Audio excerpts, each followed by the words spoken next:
চলো what I it in রাজধানী, মানে ট্রেনে কী কী খেয়েছিলাম সেগুলো শেয়ার করা যাক।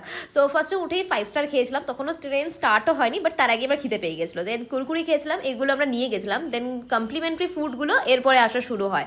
তো বিকেলে স্ন্যাক্সের জন্যে ডাল ভাজা, কিছু স্যান্ডউইচ, চপ, আরও অনেক কিছু ছিল। আর পিওর মুখের রিয়াকশনে দেখে তো বুঝতেই পারছো খাবারগুলো কতটা অসাধারণ আর টেম্পটিং ছিল। যাই হোক, আর বললাম না। দেন এটা খাজা মতন ছিল, যেটা খেতে এতটা বকবাস ছিল না বলে পারলাম না।